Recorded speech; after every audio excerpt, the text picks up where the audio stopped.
Hi అండి, welcome back to my channel. ఈరోజు కుంకుడికాయలతో 3 నుంచి 4 టిప్స్ షేర్ చేయబోతున్నాను. ఈ వీడియో మీకు నచ్చినట్లయితే సబ్స్క్రైబ్ చేసుకోండి. మీకు వీటిలో ఏ చిట్కా నచ్చిందో కామెంట్ చేయటం మాత్రం మర్చిపోకండి. ముందుగా కుంకుడికాయలను కొట్టుకొని వాటిని నార్మల్ వాటర్ వేసి బాయిల్ చేసుకుంటాం కదా, అలా నార్మల్ వాటర్ కాకుండా మనము అన్నం ఉడికేటప్పుడు గంజిని తీసి పక్కన పెట్టుకుంటాం కదా, ఆ గంజిని వేసి బాయిల్ చేసుకున్నట్లయితే హెయిర్ అనేది రఫ్గా లేకుండా స్మూత్గా సిల్కీగా ఉంటుంది. ఆ కుంకుడికాయల్ని పూర్తిగా చల్లారిన తర్వాత దానిలో నుంచి వీలైనంత ఎక్కువ రసాన్ని తీసి పిప్పిని మాత్రం సపరేట్ చేసుకోవాలి.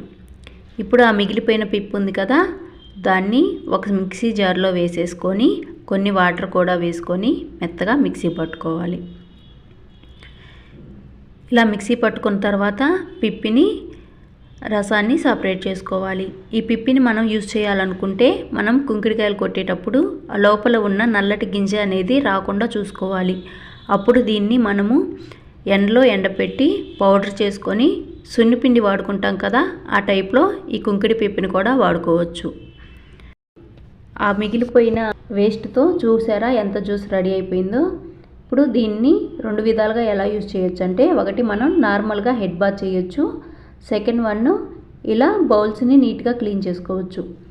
మనం లిక్విడ్ సోపు వేసి క్లీన్ చేస్తే ఎంత షైనింగ్గా అయితే ఉంటాయో, ఈ కుంకుడికాయ రసంతో క్లీన్ చేసిన ప్లేట్లు కూడా అంతే షైనింగ్గా ఉంటాయి. చూశారు కదా, నీట్గా అస్సలు జిడ్డు అనేది లేకుండా చాలా నీట్గా క్లీన్ అయిపోయింది.